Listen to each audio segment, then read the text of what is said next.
ओम श्री परमात्मने नमः. ज्ञानदेवांचा आत्मसंवाद प्रकरण 2 सद्गुरु वंदन.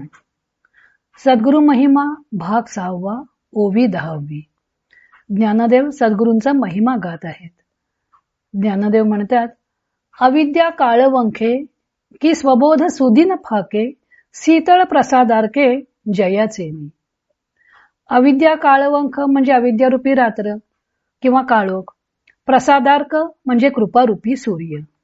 श्री गुरूंच्या प्रसादरूपी शीतल सूर्याचा स्पर्श होताच अविद्यारूपी अंधार दूर होऊन स्वबोध रूपी दिवस उगवतो.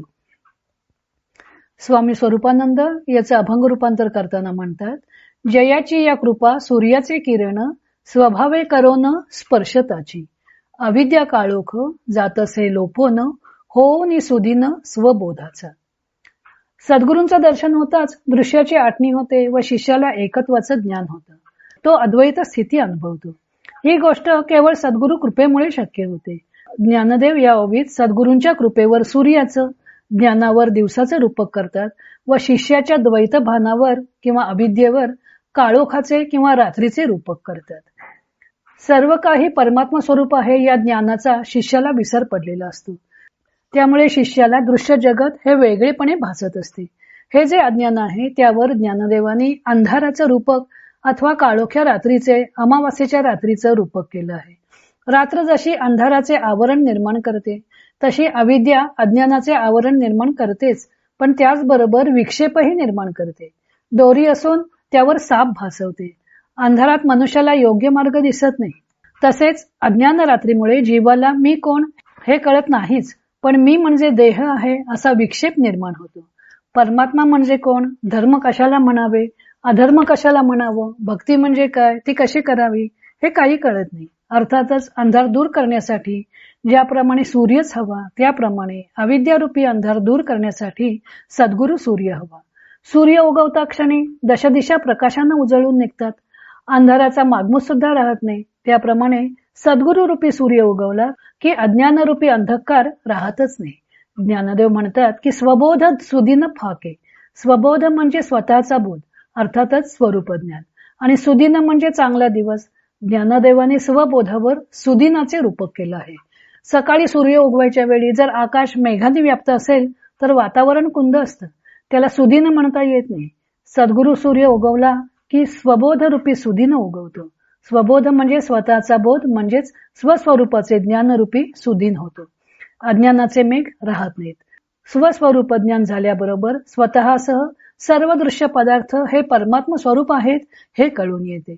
अर्थातच सद्गुरु सुद्धा वेगळे नसून सर्व काही परमात्मा स्वरूप असल्याचे ज्ञान होते व सद्गुरूंशी ऐक्य, पर्यायाने परमात्म्याशी ऐक्य प्राप्त होते.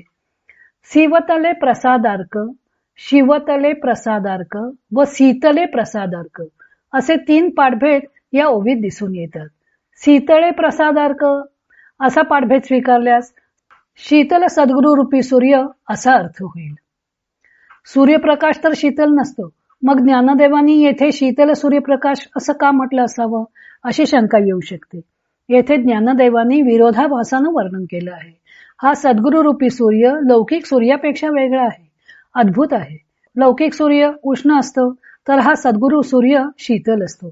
एरवी सूर्य उगवला की अंधारात सर्व काही एकरूप झालेले विश्व द्वैत रूपाने प्रकाशते. सृष्टीतील विविधतेचे ज्ञान होते. उलट हा सद्गुरु रूपी सूर्य उगवला की अविद्यारूपी अंधाराने निर्माण केलेले सर्व दृश्य जगत लोप पावते. द्वैताचे भान न राहता ऐक्याचे ज्ञान होते. म्हणून ज्ञानदेव ज्ञानेश्वरीत म्हणतात की मावळवीत विश्वाभासू नवल उदयला चंडांशू. हा सूर्योदय विश्वाभास मावळून टाकणारा आहे. जगताचे भान नाहीसा करणारा असा हा आश्चर्यकारक सूर्य आहे. शिवतले अथवा शिवतले असा पाठभेद स्वीकारला तर सद्गुरु रूपी सूर्याच्या किरणांचा स्पर्श होताच असा अर्थ होईल. शिवणे अथवा शिवणे म्हणजे स्पर्श करणे अथवा बंद करणे असे अर्थ होतात. शिवू नकोस म्हणजे स्पर्श करू नकोस, अथवा तोंड शिवून टाक म्हणजे बंद कर, अशा अर्थाने मराठीत शिवणे हे क्रियापद वापरलं जातं. सूर्याच्या किरणांनी स्पर्श करताच अविद्यारूपी अंधार जातो, किंवा शेतकरी धान्याच्या पोत्याचे तोंड शिवून टाकतो, बंद करतो, त्यामुळे धान्याचा संग्रह दृढ करतो. एके ठिकाणी राहील असं करतो. त्याप्रमाणे सद्गुरूंचा कृपारूपी सूर्य शिष्याचा आत्मबोध दृढ करतो. शिष्य शिवस्वरूप आहे याचे ज्ञान दृढ करतो. शिवतले या क्रियापदात शिव हा शब्द आलेला आहे आणि शिवतले हा शब्द प्रयोग करून पहिल्या प्रकरणातील शिवशक्ती समावेशनाची संकल्पना ही ज्ञानदेव या क्रियापदातून दृढ करतात असंही म्हणता येतं. आता अंधार जाऊन उजेड होतो म्हणजे काय होते, तर अंधारच उजेडात परिणत होतो. त्याचप्रमाणे सद्गुरु कृपा झाली की दृश्य विश्व जे वेगळेपणे प्रतीत होत असते ते आत्मरूप प्रतीत होते. द्वैतच अद्वैतात परिणत होते. पुढे ज्ञानदेव गुरुकृपेवर पाण्याचे रूपक करतात. तो भाग आपण उद्या पाहू. इतर अनेक ग्रंथांचा आधार घेऊन संत ज्ञानदेवांच्या अमृतानुभव या ग्रंथाचं लेखन व वाचन सौ मनीषा अभ्यंकर मिरज यांनी केलं आहे. हरिओम तत्सत.